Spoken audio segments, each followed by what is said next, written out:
यो धेरै पछि पानी पर्यो नि डल्ला मात्र उठाएको छ कि डल्ला मात्र उठेर कति महिनापछि लगभग हँ? चैतदेखि आएन है अहिले चैतमा आयो अलिअलि हजुर त्यहाँबाट होइन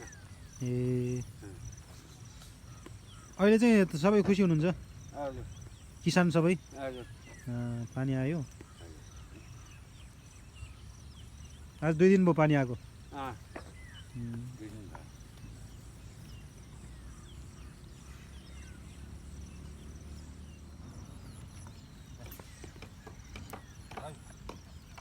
बसा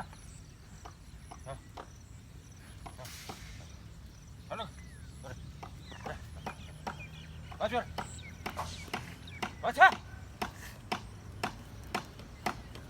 मा बस बस बस बस बस बस बस बसा बाजू बस बस बस